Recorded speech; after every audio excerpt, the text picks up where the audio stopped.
코로나19 이후 미래 감염병 대응 관련 R&D 사업들의 내년 예산이 줄줄이 삭감됐습니다. 이미 2년 동안 수백억 원이 들어간 연구들이 제대로 마무리되지 못한 채 중단되거나 폐지될 위기에 처했습니다. 내년도 국가 R&D 예산이 16.6%나 삭감 책정됐기 때문입니다.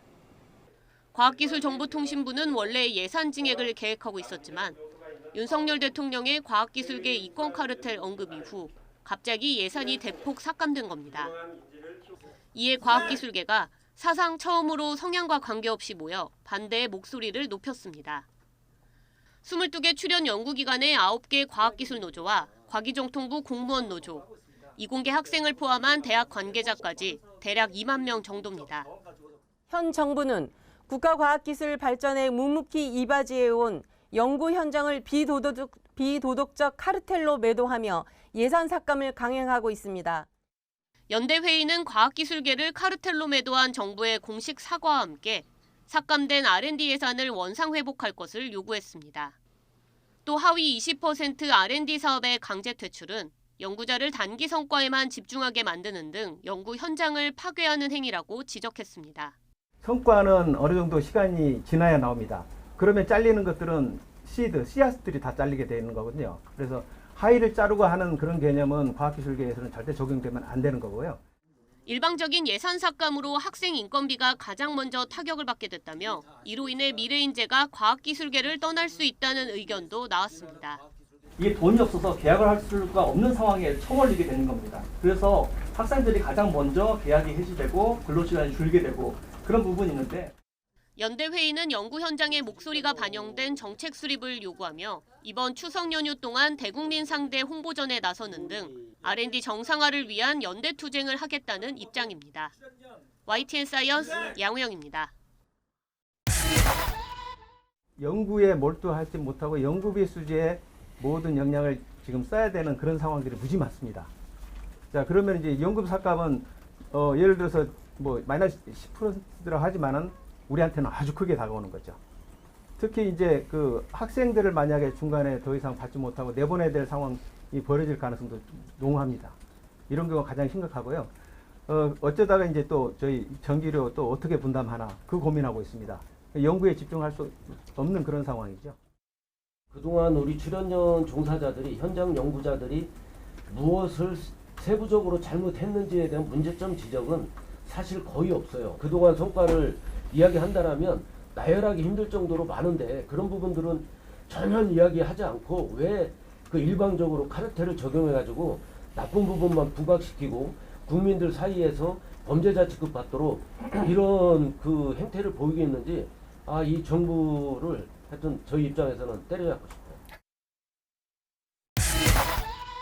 여야는 국회 과학기술정보방송통신위원회 결산심사에서 정부의 내년도 연구개발 R&D 예산 감축을 놓고 공방을 벌였습니다.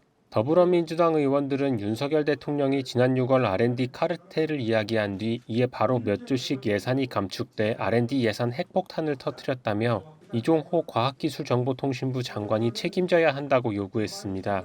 반면 국민의힘 의원들은 R&D 예산에 비효율과 낭비 요인이 생겼고 나눠주기식 배분이 아니라 선택과 집중을 하는 전략적 예산 배분을 해야 하는 시점에 도달했다고 반박했습니다.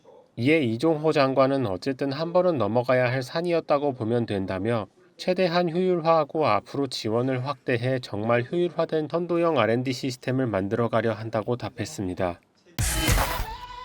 내년 예산안이 심의 의결이 됐습니다. 656조 9천억 원 규모, 그러니까 올해보다 2.8%가 이제 증가를 하는데 예산 증가율이 역대 최저 수준이라고요? 예, 2.8% 증가율은 20년 만에 가장 낮은 증가율로서요. 전 문재인 정부의 지출 증가율의 3분의 1밖에 안 되는 수준입니다.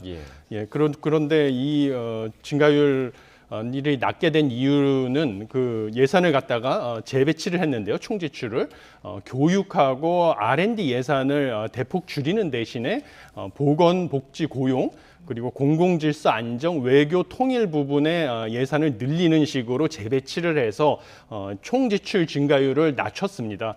그래서 한 가지 우려되는 점은 R&D, 그다음에 교육 이런 부분은 사실 우리나라의 미래 성장 동력과 관련되는 부분이거든요. 근데 이런 쪽에 예산 지출을 대폭 줄임으로써 미래의 성장 동력을 좀 훼손시킬 우려가 있고요. 반면에 당장 경기 부양에 효과가 있는 SOC 관련된 예산 이런 부분은 증액을 했습니다. 네. 그래서 장기적인 그 성장 동력을 훼손하는 대신 단기적인 경기 부양 효과를 좀 더 챙긴 것이 아니냐 이런 우려되는 점이 있습니다. 네. 그러니까 2.8% 지출 증가가 이제 내년 경상 성장률 전망치 4.9%에도 이제 크게 못 미치는 수준이거든요. 이렇게 긴축 재정 기조로 가는 이유를 좀 설명해 주신다면요. 예, 가장 큰 이유는 내년에도 세수가 감소할 것으로 예상되기 때문입니다. 네. 기획재정부에서 낸 전망에 따르면요, 내년도 총 수입이 612조 1천억 원으로요, 전년 대비 2.2% 감소할 것으로 예상이 됩니다.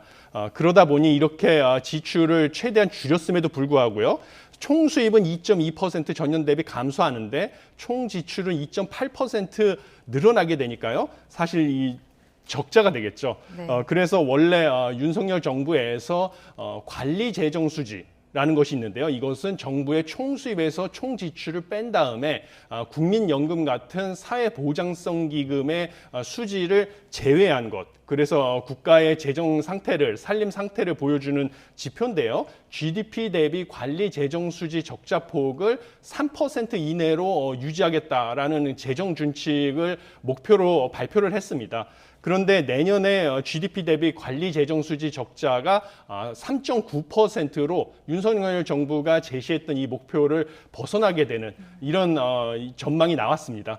그래서 이것은 정책의 신뢰성 측면에서는 좋지 않지만요.